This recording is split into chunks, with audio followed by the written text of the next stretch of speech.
नमस्कार दोस्तों, welcome to one day exam class. Current affair आपके एग्जाम का बहुत ही महत्वपूर्ण पार्ट होता है, चाहे आप किसी भी एग्जाम की तैयारी कर रहे हो।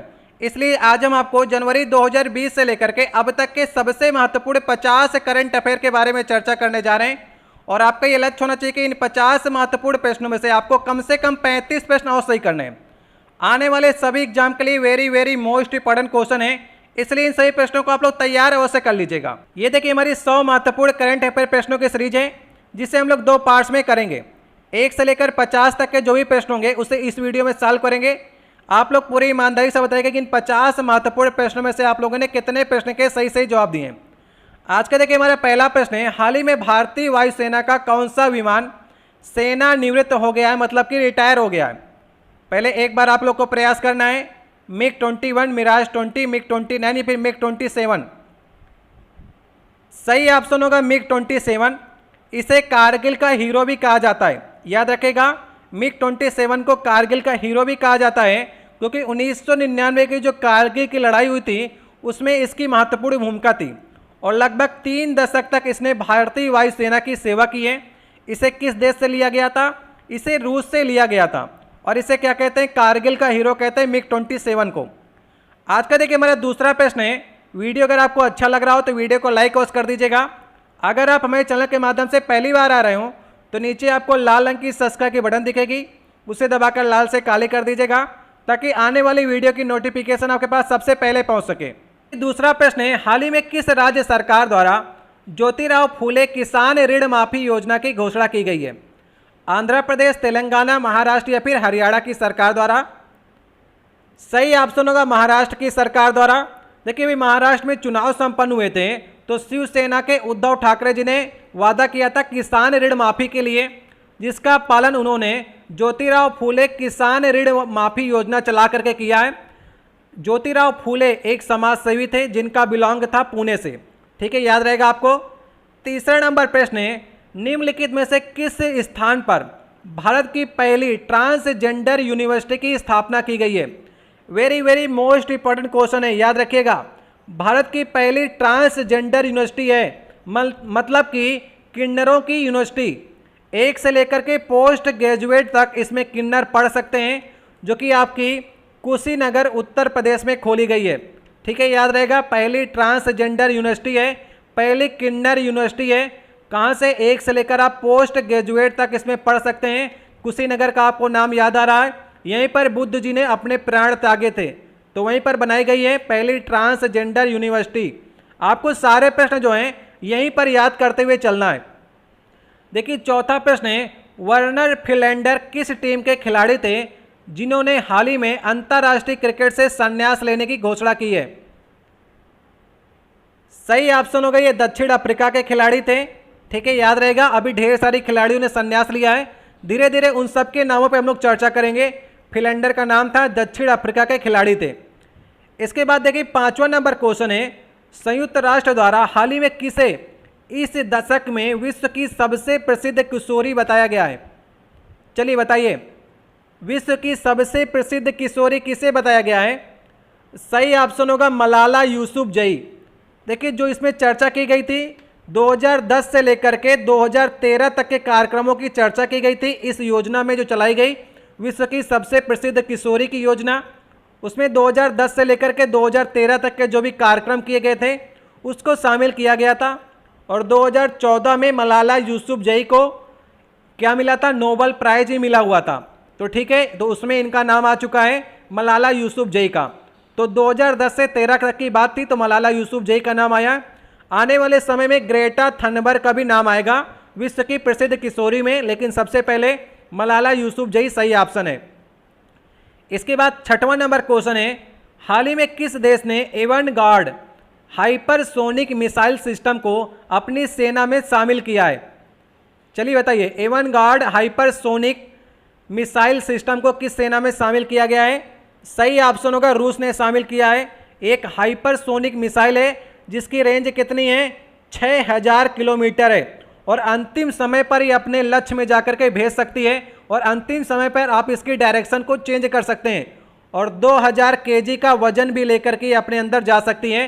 तो ऐसा ये मिसाइल सिस्टम है एवनगार्ड, याद रहेगा रूस का काफ़ी पावरफुल सिस्टम है ये। 7वां नंबर क्वेश्चन है, हाल ही में किस महिला शतरंज खिलाड़ी ने वर्ल्ड रैपिड चेस चैंपियनशिप 2019 का खिताब जीता है? चलिए बताइए। रैपिड चेस चैंपियनशिप जो होती है इसे तय समय सीमा के अंदर जीतना होता है, ठीक है। इसमें समय निश्चित किया जाता है कि इस समय में आपको जीतना ही है, और सही ऑप्शन होगा कोनोरू हेम्पी, ठीक है, याद रहेगा आपको। ये महिला खिलाड़ी हैं और 2019 का वर्ल्ड रैपिड चेस चैंपियनशिप जीता है, याद रहेगा आपको। रूस में ये प्रतियोगिता हुई थी और तय समय के अंदर इसे जीत लिया। अगर पुरुषों में बात करेंगे, पुरुषों में किसने जीता है, तो मैग्नस कार्लसन ने जीता है। पुरुषों की world rapid chess championship Magnus Carlsen ने जीता है, कहाँ के हैं, नॉर्वे के हैं। और महिलाओं में कोनोरू हेम्पी ने जीता है, ठीक है। दोनों प्रश्न आपको याद रखने हैं। 8वां नंबर क्वेश्चन है, हाल ही में इसरो द्वारा भारत के पहले सोलर मिशन को क्या नाम दिया गया है? सोलर मिशन मतलब कि सूर्य के लिए मिशन चलाया जा रहा है, तो उसका नाम भी कैसा होगा, सूर्य के नाम से होगा, थोड़ा सा मिलता जुलता नाम। तो सही ऑप्शन है आदित्य L1। सूर्य का नाम जो पर्यायवाची है उसे आदित्य भी कहते हैं, तो याद रहेगा आपको। आदित्य L1 जो है इसे पहले सोलर मिशन का नाम दिया है इसरो ने। 9वां नंबर क्वेश्चन है, हाल ही में राष्ट्रपति रामनाथ कोविंद ने किस अभिनेता को भारत के सर्वोच्च फिल्म सम्मान दादा साहेब फाल्के पुरस्कार 2018 से सम्मानित किया है? ये 1 साल पुराना होता है, तो किसे किया गया है, 2019 में मिला, तो दादा साहब फाल्के पुरस्कार। Very very most important question है, याद रखिएगा। आपके एग्जाम में हर हालत में एक क्वेश्चन पूछा जाएगा, और सही ऑप्शन है अमिताभ बच्चन को मिला हुआ है, ठीक है, याद रहेगा आपको। अमिताभ बच्चन को दादा साहब फाल्के पुरस्कार जो नया वाला है ये मिला हुआ है। 10वां नंबर क्वेश्चन है, हाल ही में झारखंड के 11वें मुख्यमंत्री के तौर पर किसने शपथ ली है?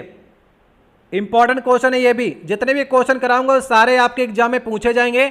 आप ये वीडियो देखिएगा बाद में आकर के एग्जाम से, आपको इस वीडियो से क्वेश्चन अवश्य देखने को मिलेंगे।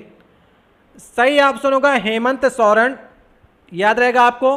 ये झारखंड के 11वें मुख्यमंत्री हैं, याद रहेगा आपको। इन्होंने जब जीत गए थे तो साइकिल से घूम रहे थे, आपको याद होगा, ठीक है। हेमंत आप लोग नाम याद रखिएगा। 11 नंबर क्वेश्चन है, जनरल विपिन रावत के सेना निवृत्त होने के बाद निम्नलिखित में से किसे थल सेना का प्रमुख नियुक्त किया गया है? आपको मालूम है थल सेना में जनरल विपिन रावत जो थे वो रिटायर हो गए हैं, तो अब नया किसे बनाया गया है? चलिए 11 नंबर क्वेश्चन है आज का। 28वें बने, 28वें नंबर के हैं कौन? मनोज मुकुंद नरवाने, ठीक है, याद रहेगा आपको। मनोज मुकुंद नरवाने 28वें हैं। विपिन रावत चले गए, रिटायर हो गए हैं। विपिन रावत अब CDS हो गए हैं, अभी CDS के बारे में चर्चा करेंगे आगे।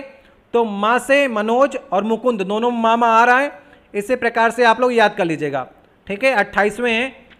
12 नंबर क्वेश्चन है, हाल ही में केंद्र सरकार द्वारा जारी वन स्थिति रिपोर्ट 2019 के अनुसार किस राज्य में सर्वाधिक वनाच्छादित क्षेत्र जो है वो बढ़ गया है?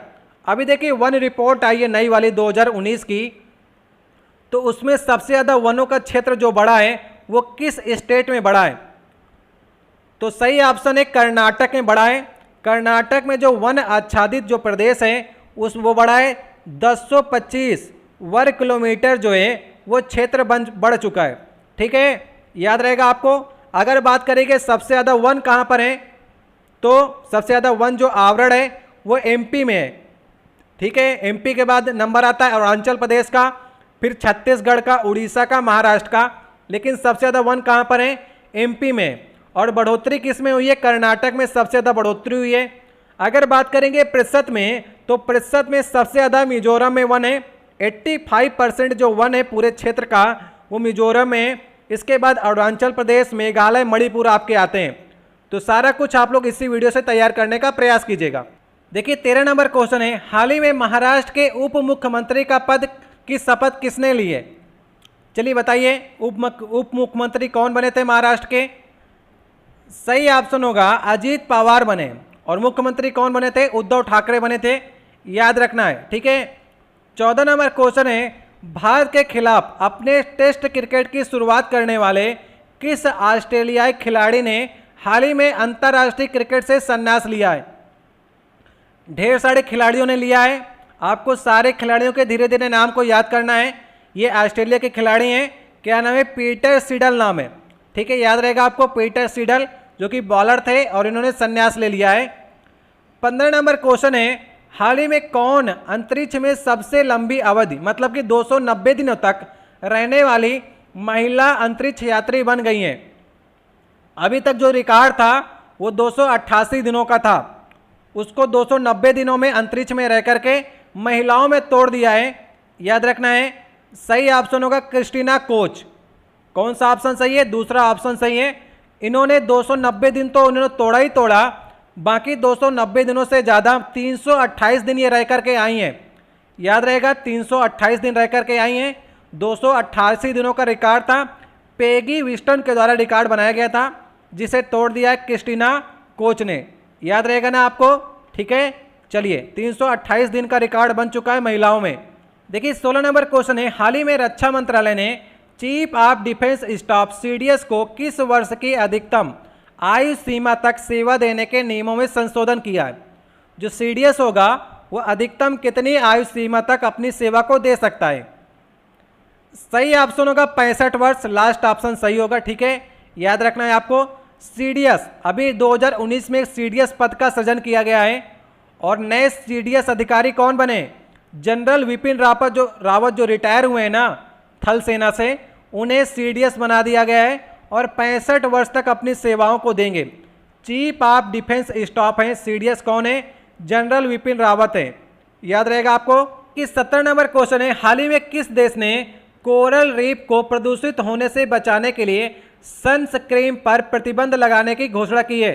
Very very most important question है, आज तक किसी देश ने नहीं किया था, लेकिन ये देश कौन सा है? पलाऊ नामक जो देश है इसने कर दिया है। जो आप धूप में लेट करके सन क्रीम को लगाते थे, बाद में समुद्र में जाकर के नहाते थे, सूर्य से बचने के लिए सन क्रीम लगाई जाती है ना शरीर पर, उस पर प्रतिबंध लगा दिया है कि आप हमारे बीच पर आएंगे तो सन क्रीम का इस्तेमाल नहीं करेंगे। इससे क्या हो रहा था? जो कोरल रीफ थी, देखिए कोरल क्या होते हैं? एक भित्ति बनाते हैं, एक जीव होते हैं, जब वो मरते हैं तो कैल्शियम कार्बोनेट की धीरे धीरे अपनी परत को छोड़ते जाते हैं और उससे एक द्वीप का निर्माण होता है। तो उसको बचाने के लिए जीव काफ़ी इफेक्टेड हो रहे थे सनस्क्रीन से, इसके लिए उसने प्रतिबंध लगा दिया है सनस्क्रीन पर। ठीक है, याद रहेगा कौन सा देश है? पलाऊ देश है। याद रहेगा ना आपको? चलिए इंपॉर्टेंट क्वेश्चन है, पहला देश है जिसने इतनी हिम्मत की है। 18 नंबर क्वेश्चन है, हाल ही में भारतीय रिजर्व बैंक ने किस नाम से एक मोबाइल ऐप जारी किया है जिसकी मदद से दृष्टिबाधित लोग भी करेंसी नोट का मूल्य जान सकेंगे? अब जैसे आप देख रहे होंगे नए नए नोटें आ रही हैं, 10 की आ गई, 20 की आ गई, 50 की, 100 की, नई नई नोटें आ रही हैं। जो दृष्टिबाधित हैं, जो देख नहीं सकते हैं, उन्हें पहचानने में काफ़ी दिक्कत आ रही थी। तो आरबीआई ने एक ऐप जारी किया है, उस ऐप का नाम क्या है? मनी ऐप है। ठीक है, मनी ऐप जो है इसको जारी कर दिया है। मनी ऐप का फुल फॉर्म है मोबाइल एडेड नोट आइडेंटिफायर। ठीक है, याद रहेगा। और ये ऑफलाइन भी चलेगा, जैसे आप नोट के ऊपर मोबाइल से रखेंगे तो बता देगा कि ये किसका नोट है, 10 की नोट है कि 20 की नोट है। लेकिन एक इसमें बहुत बड़ी कमी है, ये नहीं बता पाएगा कि नोट असली है कि नकली है। ये बता देगा नकली नोट भी होगी तभी बता देगा कि ये 10 की नोट है, क्योंकि इसमें सिस्टम ऐसा फिट किया गया है कि वो असली और नकली नोट की पहचान नहीं कर सकेगा। बाकी ये बता देगा कि 10 की है, 20 की, 50 की है, जिससे दृष्टिबाधित लोगों को थोड़ी सी मदद जरूर मिलेगी और ये ऑफलाइन भी चलेगा। 19 नंबर क्वेश्चन है, हाल ही में प्रधानमंत्री नरेंद्र मोदी द्वारा किस राज्य में डीआरडीओ की 5 प्रयोगशालाओं का उद्घाटन किया गया है? सही ऑप्शन होगा कर्नाटक में किया गया है। डीआरडीओ की 5 प्रयोगशालाओं का उद्घाटन किया गया है कर्नाटक में। 20वां नंबर क्वेश्चन है, हाल ही में केंद्रीय गृह मंत्रालय ने किस राज्य में सशस्त्र बल विशेषाधिकार कानून अस्पा को 6 महीने के लिए बढ़ा दिया है? देखिए अस्पा क्या होता है, इसका फुल फॉर्म भी आप लोग जान लीजिए, arm force special power act इसका फुल फॉर्म होता है। ये कब लगाया जाता है? जहां पर अशांत क्षेत्र होता है। इसमें क्या होता है, सशस्त्र बलों को एक विशेष प्रकार की पावर मिल जाती है जिससे वो किसी को भी बिना किसी पूर्व अनुमति के गिरफ्तार कर सकते हैं। और ये कहां पर लगाया गया है? ये नागालैंड में लगाया गया है। अस्पा को 6 महीने के लिए और बढ़ा दिया गया है। लगा ही था, क्योंकि अशांत क्षेत्र है, वहाँ पर काफ़ी हिंसा हो रही थी, इसलिए अस्पा लगाया गया है। अस्पा जो है नागालैंड, असम, मणिपुर में इस समय लगा हुआ है। ठीक है, याद रहेंगे, अशांत क्षेत्र चल रहा है, वहीं पर अस्पा लगाया जाता है। उसमें क्या होता है, सशस्त्र बल जो हमारे जो वहाँ पर सेना होती है उसको एक विशेष पावर मिल जाती है किसी को गिरफ्तार करने के लिए बिना किसी की पूर्व अनुमति से। ठीक है, देखिए 21 नंबर क्वेश्चन है, हाल ही में भारतीय रेलवे ने रेलवे सुरक्षा बल का नाम चेंज करके क्या रख दिया है? मतलब आरपीएफ का नाम चेंज करके क्या रख दिया गया? रेलवे प्रोटेक्शन फोर्स जो थी, रेलवे सुरक्षा बल का नाम चेंज करके क्या कर दिया गया है? अब आगे जोड़ दीजिए आई, और आरपीएफ तो रहेगा ही, बाद में जोड़ देना है आपको एस। आरपीएफ के आगे जोड़ देना आई और बाद में जोड़ देना एस। तो सही ऑप्शन हो जाएगा पहला, भारतीय रेलवे सुरक्षा बल सेवा, Indian railway protection force service इसका नाम हो चुका है। ठीक है, याद रहेगा सही ऑप्शन कौन सा है? भारतीय रेलवे सुरक्षा बल सेवा, रेलवे सुरक्षा बल का नाम हो चुका है, याद रहेगा आपको। Very very most important question है। चलिए देखिए 22 नंबर क्वेश्चन है, हाल ही में भारतीय महिला हॉकी टीम की किस खिलाड़ी ने अंतर्राष्ट्रीय हॉकी से संन्यास लेने की घोषणा की है? बताइए। सही ऑप्शन होगा सुनीता लकड़ा। ठीक है, याद रहेगा, सुनीता लकड़ा ने भारतीय हॉकी टीम से संन्यास ले लिया है। इंपॉर्टेंट क्वेश्चन है कि 23 नंबर क्वेश्चन है, हाल ही में भारत और किस देश ने अपने अपने परमाणु ठिकानों की सूची का आदान प्रदान किया है? मतलब कि आप भी अपने देश के परमाणु ठिकानों की सूची हमें दीजिए, हम भी अपने देश की देंगे आपको। भारत और पाकिस्तान के बीच में एक समझौता हुआ था 31 दिसंबर 1988 में, जिसके तहत 1 जनवरी 1991 से दोनों देश जो हैं प्रत्येक 1 जनवरी को अपनी सूचियों का आदान प्रदान करते हैं, जहां पर भी उनके परमाणु ठिकाने हैं। दोनों देश में शांति स्थापित करने के लिए और परमाणु बम के इस्तेमाल ना करने के लिए ये समझौता 1988 में हुआ था। देखिए 24 नंबर क्वेश्चन है, हाल ही में 77वें गोल्डन ग्लोब अवार्ड 2020 में किस फिल्म को सर्वश्रेष्ठ फीचर फिल्म का अवार्ड मिला हुआ है? चलिए, ये गोल्डन ग्लोब जो पुरस्कार है ना, ये ऑस्कर के बाद सबसे बड़े दूसरे नंबर का पुरस्कार होता है। और किस फिल्म को मिला है सर्वश्रेष्ठ फीचर फिल्म का अवार्ड? 1917 फिल्म को मिला हुआ है, ये नाम है फिल्म का। ठीक है, मैं आपको लिस्ट दिखा देता हूँ, शायद आपके एग्जाम में बेस्ट एक्ट्रेस आ जाता है या फिर बेस्ट एक्टर आ जाता है, तभी आप लोग सही करके जाएंगे। ये देखिए पूरी लिस्ट है गोल्डन ग्लोब पुरस्कार 2020 की। बेस्ट फिल्म की बात करेंगे तो 1917 फिल्म का नाम है जिसे मिला हुआ है गोल्डन ग्लोब पुरस्कार 2020। बेस्ट एक्टर और बेस्ट एक्ट्रेस भी आ सकता है। रेनी जेलवेगर जूडी फिल्म की अभिनेत्री हैं और जोकिन फोनिक्स जोकर फिल्म के अभिनेता हैं, जिन्हें गोल्डन ग्लोब पुरस्कार 2020 मिला है। अगर हम लोग ऑस्कर से इसका बात कर रहे हैं, ऑस्कर किसको मिला है बेस्ट फिल्म का, तो ऑस्कर मिला हुआ है पैरासाइट, फिल्म का नाम है पैरासाइट, जिसे मिला हुआ है ऑस्कर। और गोल्डन ग्लोब पुरस्कार मिला है 1917 नामक फिल्म का नाम है। अगर बेस्ट एक्ट्रेस और एक्टर की बात करते हैं तो दोनों ही, ऑस्कर भी इन दोनों ने जीता है और गोल्डन ग्लोब पुरस्कार भी इन दोनों ने जीता है। तो याद कर लेना है आपको। ठीक है, ये पहला नंबर का पुरस्कार जो होता है विश्व का वो ऑस्कर है और दूसरे नंबर का है गोल्डन ग्लोब पुरस्कार। इसके बाद अगर लिस्ट आ गई है तो कुछ और भी आप लोग अपने ध्यान में रख लीजिएगा, शायद आपके एग्जाम में कुछ टफ पूछने का प्रयास करता है तो सिर्फ आप ही लोग सही करके आएंगे, बाकी लोग तो ऊपर के 3 याद करेंगे, आप 3-4 नीचे के भी याद कर लीजिए। बेस्ट फिल्म जो कॉमेडी की है once upon a time in Hollywood है। ठीक है, आया था ना आपके ऑप्शन में, आपने देखा होगा। और बेस्ट एक्ट्रेस है कॉमेडी की एक्वाफिना है, एक्वाफिना याद रहेगा। ठीक है, बेस्ट एक्टर हैं टेरोन एगर्टन, याद रहेगा आपको। इसके बाद बेस्ट स्कोर जो फिल्म को मिला है वो जोकर फिल्म को मिला है। और एक यहाँ पर डायरेक्टर लिखा हो कहीं पर, बेस्ट डायरेक्टर जो मिला है वो सैम मेंडेस को मिला हुआ है, जो 2019 फिल्म के निर्माता थे। इतना याद कर लीजिएगा, बाकी काफ़ी हैं। और जो आपको देखना हो कुछ और तो आप लोग इसमें से देख लीजिएगा। अगर आपको कुछ और लगता हो कि आप याद कर सकते हैं, जितनी आपकी क्षमता हो इसमें से याद कर लीजिएगा। बाकी मैंने आपसे मेन बता दिया है, इतना ही आप याद कर लेते तो आपके लिए पर्याप्त है। 25 नंबर क्वेश्चन है, हाल ही में कौन सा खिलाड़ी ने 1 ओवर में 6 छक्के मारने वाला विश्व का 7वां खिलाड़ी बन चुका है? मतलब इसके पहले 6 लोगों ने मार चुके थे, अभी ये 7वां बन चुका है। सही ऑप्शन है लियो कार्टर। लियो कार्टर 7वें खिलाड़ी हैं। जैसे हमारे देश में आईपीएल होता है ना, वैसे न्यूजीलैंड में जो है वो T20 की सुपर स्मैश लीग होती है। वहाँ पर लियो कार्टर ने एक ओवर में 6 छक्के मारे हैं। अभी तक 7 खिलाड़ियों ने मारे हैं इनको मिला करके। चलिए बात करते हैं हम लोग ऊपर के 6 खिलाड़ियों की। पहले नंबर पे आता है गैरी सोबर्स ने, प्रथम श्रेणी क्रिकेट के वेस्ट इंडीज देश के खिलाड़ी हैं। इन्होंने प्रथम श्रेणी में 6 छक्के लगाए थे। दूसरे नंबर पे आता है रवि शास्त्री का नाम, ठीक है, कोच है हमारे रवि शास्त्री जी, उन्होंने भारत के हैं और प्रथम श्रेणी में 6 छक्के लगाए थे। तीसरे नंबर पे आता है हर्षल गिब्स का नाम, दक्षिण अफ्रीका के हैं और एक दिवसीय क्रिकेट में मतलब कि वनडे में 6 छक्के लगाए हुए हैं। चौथे नंबर पर युवराज सिंह का नाम आता है। इन्होंने विश्व कप में T20 में भारत की तरफ से 6 छक्के लगाया था। किसकी गेंद में लगाया था? स्टुअर्ट ब्रॉड की गेंद में लगाया था।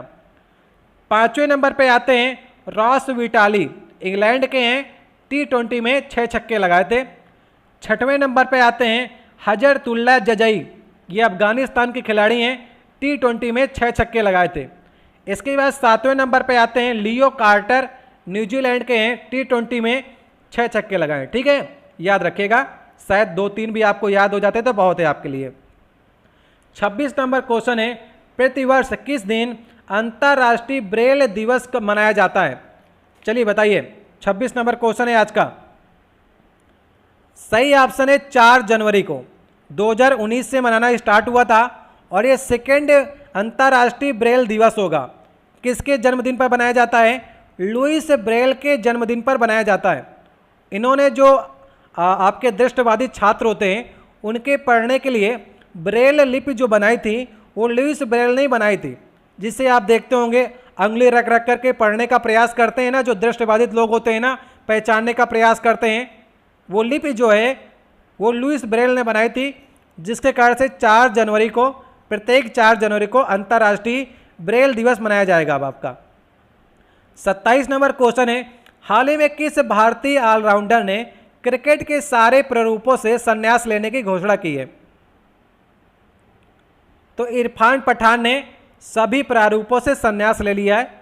वैसे खेल नहीं रहे थे, लेकिन उम्मीद थी उनको कि कभी सिलेक्शन होगा। प्रथम श्रेणी के क्रिकेट खेल ही रहे थे, लेकिन अब सभी प्रारूपों से संन्यास ले लिया है इरफान पठान ने। देखिए 28 नंबर क्वेश्चन है, हाल ही में किस राज्य सरकार द्वारा महिलाओं की सुरक्षा के लिए दामिनी नामक हेल्पलाइन लॉन्च की गई है? एक दामिनी नामक केस हुआ था, शायद आपको याद हो। तो कहाँ पर हुआ था? यूपी में हुआ था।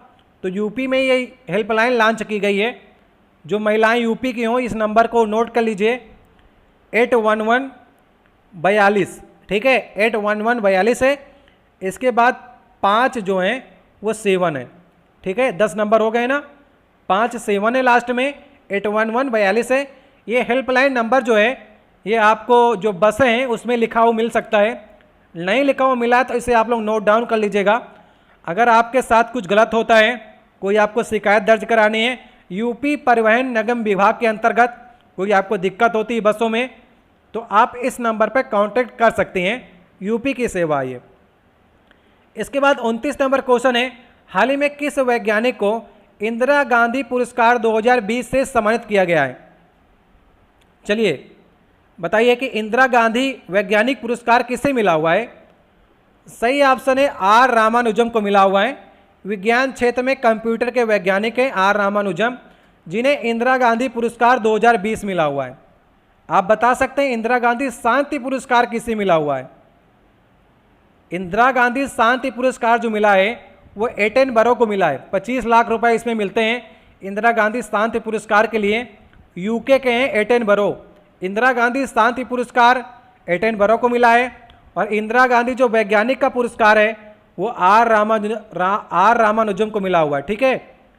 30वां नंबर क्वेश्चन है, हाल ही में कौन सा राज्य अपने भूमि रिकॉर्डों को प्रधानमंत्री फसल बीमा योजना के वेब पोर्टल से एकीकृत करने वाला देश का पहला राज्य बन चुका है?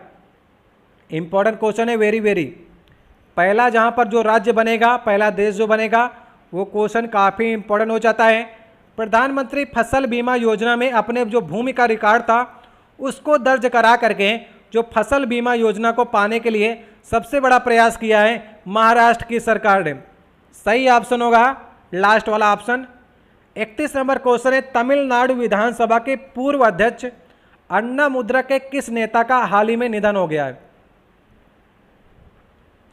सही ऑप्शन होगा PH पॉन्डियन। याद रहेगा 74 वर्ष के थे, इनका निधन हो गया है, PH पॉन्डियन। 32 नंबर क्वेश्चन है, हाल ही में सौरभ चौधरी, याद है आपको सौरभ चौधरी मेरठ के हैं, 63वीं राष्ट्रीय निशानेबाजी चैंपियनशिप 2019 में पुरुष वर्ग में कितने मीटर एयर पिस्टल इवेंट में स्वर्ण पदक जीता है? यह राष्ट्रीय निशानेबाजी प्रतियोगिता जो हुई थी ये भोपाल में हुई है और स्वर्ण पदक जीत लिया है 10 मीटर की एयर राइफल में। ये हमेशा प्रतियोगिता लड़ते हैं, याद रहेगा आपको, ठीक है, मेरठ के हैं आपके यूपी के, और 10 मीटर एयर राइफल में ये हमेशा खेलने का प्रयास करते हैं। और रजत पदक किसे मिला है? सरबजोत सिंह को मिला है।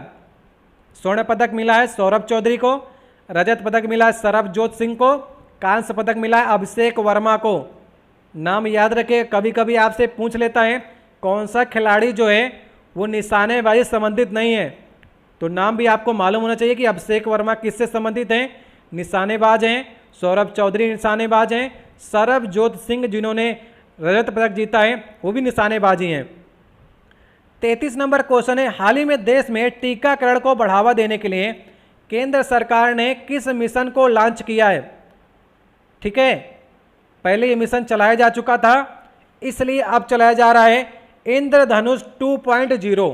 इसमें क्या होता था कि 7 प्रकार के टीके लगते थे।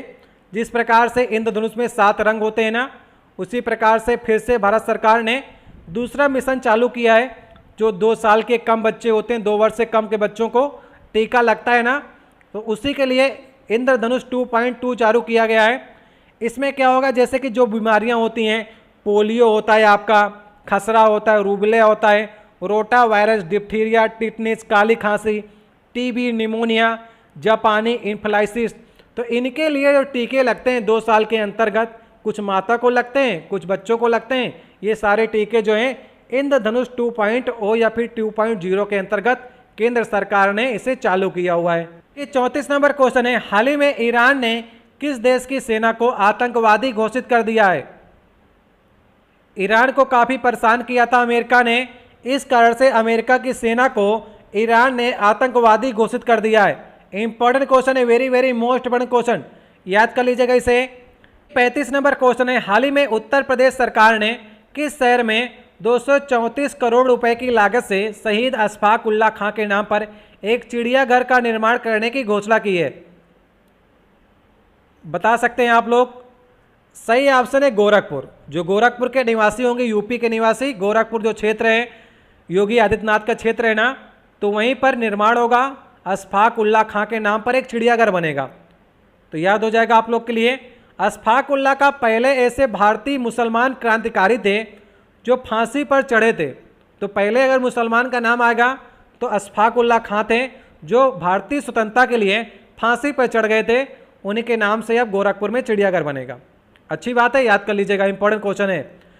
हाल ही में भारत के किस पड़ोसी देश ने तटीय क्षेत्रों में सिंगल यूज प्लास्टिक पर प्रतिबंध लगाने की घोषणा की है? चलिए, मतलब जो तटीय क्षेत्र होंगे, समुद्र के किनारे के क्षेत्र जो होंगे, वहां पर सिंगल यूज जो प्लास्टिक होगी उस पर बैन लगा दिया है। किसने? बांग्लादेश ने बैन लगाया है। ठीक है, सिंगल यूज प्लास्टिक मतलब है जो एक बार यूज करने के बाद फेंक दी जाती है, रिसाइकिल नहीं हो पाती है, उस प्रकार की प्लास्टिक पर बैन लगा दिया गई है। 37 नंबर क्वेश्चन है, हाल ही में किस व्यक्ति पर आधारित पुस्तक कर्म योद्धा ग्रंथ का केंद्रीय गृह मंत्री अमित शाह द्वारा विमोचन किया गया है? Very very most important question फिर से आया आपके पास, जिस पर आपको फोकस कर देता हूं, वो प्रश्न आपको यहीं पर याद होना चाहिए। कर्म योद्धा ग्रंथ जो है वो नरेंद्र मोदी के ऊपर लिखी गई पुस्तक है, जिसका विमोचन किसने किया है? अमित शाह ने इसका विमोचन किया हुआ है। 38 नंबर क्वेश्चन है, हाल ही में रविंद्रनाथ महतो को सर्वसम्मति से किस राज्य की विधानसभा का अध्यक्ष चुना गया है? सही ऑप्शन होगा झारखंड की विधानसभा का जो अध्यक्ष चुना गया है, रविंद्रनाथ महतो को चुना गया है। जितने भी प्रश्न करा रहा हूं ना, दिमाग में बैठा लीजिएगा, आपके एग्जाम में अवश्य देखने को मिलेंगे ये प्रश्न आपको। 39 नंबर क्वेश्चन है, हाल ही में नासा के उपग्रह TESS ने पृथ्वी के आकार के किस ग्रह की खोज की है जिस पर जीवन की संभावनाएं जताई गई हैं? बताइए। TESS एक सैटेलाइट है जो ऊपर ही रहता है और वो कुछ में कुछ खोज करता रहता है। तो सही ऑप्शन होगा पहला वाला ऑप्शन, TOI 700D ये नाम है, याद कर लीजिएगा। पृथ्वी से लगभग 101 प्रकाश वर्ष दूर है, ये ग्रह है जिस पर जीवन की संभावना जताई जा रही है। आगे देखते हैं जीवन है कि नहीं है, अभी तो संभावना जताई गई है। 40 नंबर क्वेश्चन है, हाल ही में फोर्ब्स द्वारा जारी 20 पीपुल टू वॉच इन 2020 की सूची में किस भारतीय को जगह नहीं मिली है? 20 पीपुल टू वॉच इन दी 2020 सूची में किस भारतीय को जगह नहीं मिली है? तो नरेंद्र मोदी जी को जगह नहीं मिली है, बाकी प्रशांत किशोर, कन्हैया कुमार, गरिमा अरोड़ा, इन सबको जगह मिली है, लेकिन नरेंद्र मोदी जी को जगह नहीं मिली है। 41 नंबर क्वेश्चन है, निम्नलिखित में से प्रत्येक वर्ष किस दिन प्रवासी भारतीय दिवस मनाया जाता है? तो गांधी जी आए थे 9 जनवरी 1915 को दक्षिण अफ्रीका से लौट करके भारत आए थे, उसी दिन प्रवासी भारतीय दिवस मनाया जाता है। तो सही ऑप्शन होगा पहला वाला। 42 नंबर क्वेश्चन है, हाल ही में राष्ट्रीय एंटी डोपिंग एजेंसी जिसे कहते हैं नाडा ने भारतीय महिला भारोत्तोलक सबरजीत कौर को कितने वर्ष का प्रतिबंध लगा दिया है? चलिए बताइए आप लोग। नाडा जो है एक एंटी डोपिंग एजेंसी है जो टेस्ट करती रहती खिलाड़ियों पर, कौन सा खिलाड़ी ड्रग लेकर खेल रहा है। तो सही ऑप्शन होगा पहला वाला ऑप्शन, 4 साल के लिए बैन लगा दिया है। भारोत्तोलक खिलाड़ी थी सबरजीत कौर, याद रहेगा आपको। नाडा का एक और विशेष बात है कि नाडा के ब्रांड एम्बेसडर किसे चुना गया है? पिछला वाला जब मैंने आपको करंट अफेयर कराया था तो वहाँ पर मैंने आपको बताया था कि सुनील शेट्टी को नाडा का ब्रांड एम्बेसडर बनाया गया है, ठीक है। 43 नंबर क्वेश्चन है, हाल ही में किस राज्य ने महत्वाकांक्षी योजना अम्मा ओडी की शुरुआत की है? चलिए बताइए, अम्मा ओडी की शुरुआत किसने की है? ये आपका की है आंध्र प्रदेश की सरकार ने। जगन मोहन रेड्डी जो हैं वहाँ के मुख्यमंत्री हैं, अम्मा ओडी की शुरुआत की है। और अम्मा ओडी की शुरुआत 1 से लेकर के 12 तक के बच्चों की गई है कि वो अगर 75% अपनी उपस्थिति को दर्ज कराते हैं, BPL वाले जो भी पावर्टी लेवल जिनका नीचे है, बिलो पावर्टी लेवल वाले, तो उनको 15,000 रुपये प्रति वर्ष मिलेगा, ठीक है। 15,000 रुपये प्रति वर्ष मिलेगा अगर उनकी उपस्थिति जो है 75% होती है 1 से लेकर 12 तक पढ़ने वाले बच्चों की। तो ये अम्मा ओडी योजना है। हाल ही में कोलकाता पोर्ट ट्रस्ट का नाम बदल करके क्या रख दिया गया है? अभी नरेंद्र मोदी जी ने कोलकाता पोर्ट ट्रस्ट का नाम चेंज करके श्यामा प्रसाद मुखर्जी पोर्ट कर दिया है, याद रहेगा आपको, ठीक है। श्यामा प्रसाद मुखर्जी पोर्ट हो गया है। हाल ही में किस क्रिकेटर को BCCI ने पॉली उमरगर अवार्ड 2018-19 से सम्मानित किया है? इसके पहले विराट कोहली को लगातार 2 बार मिला था, अब की बार किसको मिला हुआ है? क्या विराट कोहली फिर से जीते हैं या फिर कोई और जीता हुआ है? चारों ऑप्शन में चूज कीजिए। सही ऑप्शन है जसप्रीत बुमराह को इस बार मिला है पॉली उमरगर अवार्ड। कुछ और अवार्ड मैं आपको दिखा देता हूं, उसे आप लोग एक नज़र में देख लीजिए। देखिए ये नए अवार्ड हैं, BCCI के अवार्ड हैं, पुरस्कार के विजेताओं की सूची है, एक नज़र अपनी डाल लीजिए। शायद आपके एग्जाम में अगर कुछ कठिन पूछना होगा तो आपसे CK Naidu life time achievement award भी पूछ सकता है, जो कि किसे मिला है? के श्रीकांत को मिला है। Colonel CK Naidu life time achievement award जो हर साल BCCI पुरस्कार देता है, वही पुरस्कार मैं आपको बताने जा रहा हूँ। इसके बाद पॉली उमरगर अवार्ड जो है वो जसप्रीत बुमराह को मिला है इस वर्ष का, ठीक है। अंजुम चोपड़ा को क्या मिला है? BCCI life time achievement award मिला है महिलाओं में। पूनम यादव को मिला है सर्वश्रेष्ठ अंतर्राष्ट्रीय cricketer of the year, Poonam Yadav. Dilip Joshi को मिला है BCCI का विशेष पुरस्कार। मयंक अग्रवाल को सर्वश्रेष्ठ अंतर्राष्ट्रीय पदार्पण पुरस्कार मिला है, ठीक है। पदार्पण किया ना मयंक अग्रवाल ने, अच्छा किया, अवार्ड मिला है। जसप्रीत बुमराह को एक और अवार्ड मिला है, दिलीप सरदेसाई पुरस्कार मिला हुआ है, याद रहेगा आपको। दिलीप सरदेसाई पुरस्कार जसप्रीत बुमराह को मिला है। चेतेश्वर पुजारा को भी ये पुरस्कार मिला हुआ है। शेफाली वर्मा को सर्वश्रेष्ठ अंतर्राष्ट्रीय पदार्पण महिला का पुरस्कार मिला है। पुरुषों में मयंक अग्रवाल को पदार्पण के लिए, शेफाली वर्मा को महिलाओं में। झूलन गोस्वामी को महिला क्रिकेट में सर्वाधिक क्रिकेट लेने के लिए सम्मानित किया गया है। स्मृति मंदाना को महिला क्रिकेट में सर्वाधिक रन बनाने के लिए सम्मानित किया गया है। शिवम दुबे को लाला अमरनाथ पुरस्कार मिला है। वीरेंद्र शर्मा को घरेलू क्रिकेट में सर्वश्रेष्ठ एम्पायर का अवार्ड मिला है। और शेफाली वर्मा को 2018-19 में सर्वश्रेष्ठ महिला क्रिकेटर जूनियर घरेलू के लिए जगमोहन डालमिया ट्रॉफी मिली है। तो एक नज़र आपने डाल लिया, शायद आपके एग्जाम में कुछ कठिन पूछने का प्रयास करेगा, तो आप में से ही आप लोग सही करने का प्रयास करेंगे। ठीक है, चलिए प्रश्न की ओर चलते हैं। तो सही ऑप्शन क्या होगा? जसप्रीत बुमराह होगा। इसके बाद नेक्स्ट की बात करते हैं। हाल ही में किस देश के सुल्तान अबूज बिन सईद का 79 वर्ष की आयु में निधन हो गया है? बताइए कहाँ के सुल्तान थे ये? सही ऑप्शन है ओमान के सुल्तान थे कबूस बिन सईद। याद रहेगा आपको, इनका निधन हो गया है 79 वर्ष की आयु में। इसके बाद 47 नंबर क्वेश्चन है, हाल ही में आईसीसी द्वारा किसे 2019 का सर्वश्रेष्ठ क्रिकेटर चुना गया है? अभी मैंने आपको बीसीसीआई के अवार्ड बताए थे, अब मैं आपको आईसीसी के अवार्ड दिखाने जा रहा हूं। इसका सही उत्तर क्या होगा? बेन स्टोक को मिला है। बेन स्टोक ने जिताया है ना, वर्ल्ड कप जिताया इंग्लैंड को, इसलिए सर्वश्रेष्ठ क्रिकेटर 2019 का अवार्ड जो है वो मिला हुआ आईसीसी का अवार्ड है ये। अब देखिए मैं आपको आईसीसी 2019 के अवार्डों की सूची आपको बताने जा रहा हूं। आईसीसी जो है ये सर्वोच्च संस्था है क्रिकेट की। बीसीसीआई जो है भारत की संस्था है। देखिए चलिए पुरस्कार प्राप्तकर्ता इधर लिखे, इधर लिखा गया आईसीसी अवार्ड। रिचर्ड इलिंगवर्थ जो है एम्पायर ऑफ द ईयर का पुरस्कार जीते। ये काफ़ी इंपॉर्टेंट है, आईसीसी के पुरस्कार जो है बीसीसीआई से ज़्यादा इंपॉर्टेंट है, तो इन पर विशेष तौर पर ध्यान दीजिएगा। Umpire of the year Richard Illingworth. Rohit Sharma को मिला है one day cricketer of the year का अवार्ड, इंपॉर्टेंट है। One day cricketer of the year Rohit Sharma. Virat Kohli को स्पिरिट ऑफ क्रिकेट अवार्ड 2019। कोई बड़ा अवार्ड नहीं मिला आपकी बार विराट कोहली को, स्पिरिट ऑफ क्रिकेट अवार्ड 2019 का खिताब मिला है। दीपक चहर को T20 performance of the year का अवार्ड मिला है। पैट कमिंस को test cricketer of the year का अवार्ड मिला है, इंपॉर्टेंट है।